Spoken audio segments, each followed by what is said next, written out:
Actual Practice Test 1. Listen to a conversation in a computer shop. Hi, I'm here to pick up my computer. All right, and your name is? Megan Washington. I dropped it off a couple of days ago and made an appointment to pick it up today. Do you remember? I was having trouble getting it to turn on. Oh, yeah, I remember now. It was one of the models made by Atlantic Technologies. They're a pretty small company. We don't see their computers very often. Yes, it's not a common model, that's for sure. So, did you figure out what's wrong with it? Is it a serious problem? Well, the good news is that it's not serious. It's a simple power button failure. Is that all? So, you just needed to replace the button?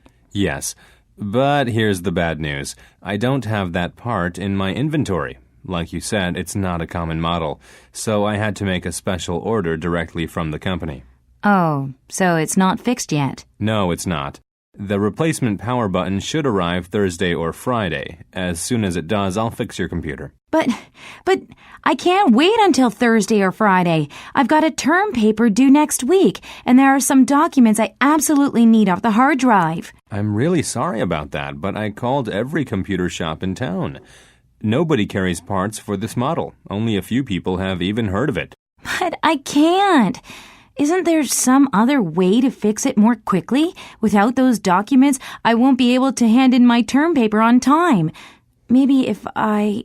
Wait a minute. What is it? If I brought in another computer, the exact same model, would you be able to remove the power button from it and install it on mine? The same model? Sure, no problem. Why? Do you have another one of these at home? No, but my sister does. And she just bought a new laptop, so she doesn't use it anymore. Bring it in. I'll just swap the two power buttons and your computer will be good as new. If you're certain that's what you want to do, I'll call Atlantic Technologies and cancel the order for a new button. Yes, please go ahead and cancel it. How quickly do you think you can get this job done for me? Well, I usually shut things down around 6:30. If you can bring that other computer in before 4 o'clock, I'll make it my #1 priority. It'll be ready by closing time. That's terrific. I'll be back soon. Number 1. What is the student's reason for visiting the computer shop? Number 2. What is the problem with the student's computer? Number 3. What will the employee probably do next? Listen again to part of the conversation. Then answer the question. The replacement power button should arrive Thursday or Friday. As soon as it does, I'll fix your computer. But I can't wait until Thursday or Friday. I've got a term paper due next week, and there are some documents I absolutely need off the hard drive. I'm really sorry about that, but I called every computer shop in town. Nobody carries parts for this model. Only a few people have even heard of it. Number 4. Why does the employee say this? I'm really sorry about that, but I called every computer shop in town. Nobody carries parts for this model. Only a few people have even heard of it. Listen again to part of the conversation. Then answer the question. Well, I usually shut things down around 6:30. If you can bring that other computer in before 4 o'clock, I'll make it my #1 priority. Number 5. What can be inferred about the employee? Listen to part of a lecture in a psychology class.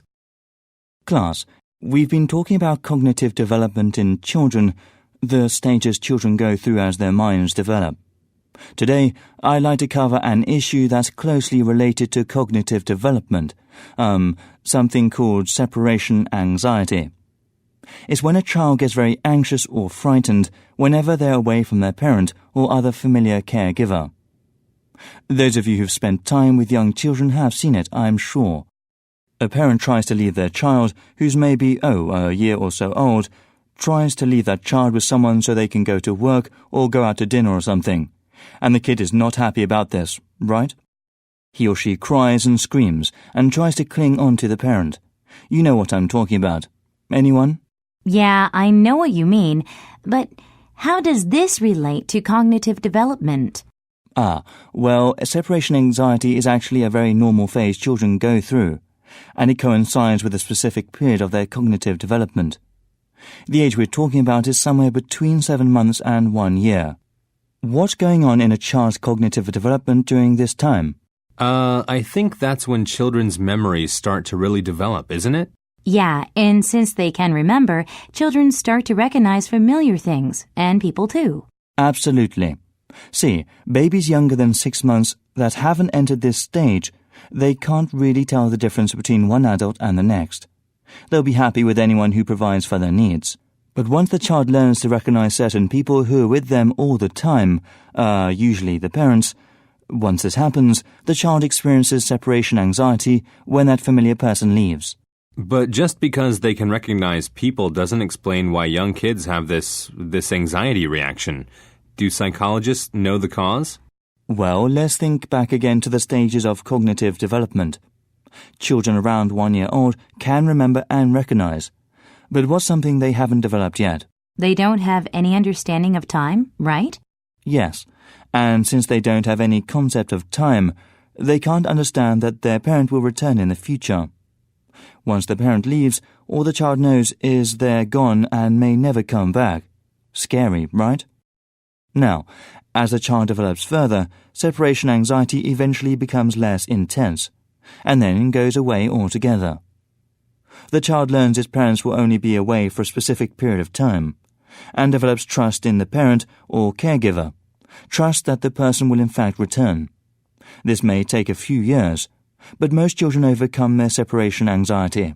Professor, what if they don't overcome it?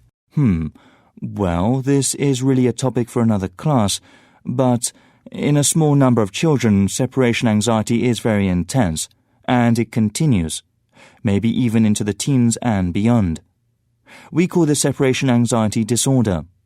It's something parents need to seek professional help to deal with. It's pretty serious and not a normal phase of development like separation anxiety is. Number 6. What is the lecture mainly about? Number 7. How does the professor introduce the concept of separation anxiety? Number 8. According to the professor, what are babies under 6 months old unable to do?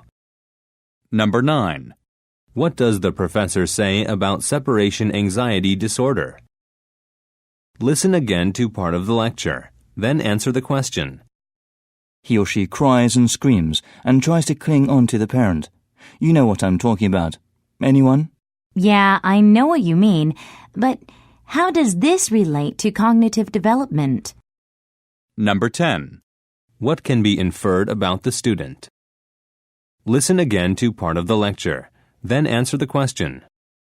And since they don't have any concept of time, they can't understand that their parent will return in the future. Once the parent leaves, all the child knows is they're gone and may never come back. Scary, right? Number 11. Why does the professor say this? Scary, right? Listen to part of a lecture in a zoology class. If I were to show you a picture of a bull, a goat, a deer, and a moose, you might say they all have something in common. They all have horns. But this is really a misconception. While bulls and goats do have horns, deer and moose actually have antlers. And yes, there is a difference.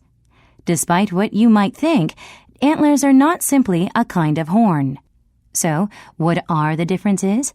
Let's start with the material they're made of. Antlers are made entirely of solid bone. Horns, however, are hollow projections of an animal's skin, covered in a material known as keratin. Keratin is a type of hard tissue that the body uses to form things like claws or hair. The kind of keratin that covers horns is similar to the keratin that forms our fingernails. There are other basic differences between horns and antlers, so let's see. While horns can come in all sorts of shapes and sizes, straight, curved, curled, they all have thick bases and narrow to a single point. Antlers, on the other hand, tend to branch off into multiple points. Also, horns are a permanent part of an animal, and they continue to grow throughout the animal's life. Antlers, however, are shed each year at the end of winter, at which time the animal begins to grow a new set. Because of this, antlers grow more quickly than horns. As the antlers grow, a soft material known as velvet, which contains nerves and blood vessels, covers them and helps them develop. After several months, the velvet falls off and the new antlers are, they're ready to be used. Now, when it comes to function, horns and antlers, they're fairly similar. Males use their horns and antlers mostly as a means of establishing dominance among other males of their own species. The size of an animal's horns or antlers serves to intimidate rival males. But if this fails, they'll resort to fighting, using their horns and antlers as weapons to determine which animal is more powerful. Also, the size of horns and antlers matters for attracting females. Because the males with the biggest ones are usually chosen by females during mating season. If, as expected, large horns and antlers are an important survival advantage for males, then what about females? Why do a few species of females have horns or antlers? For these females, the primary function is generally to protect themselves and their young from predators.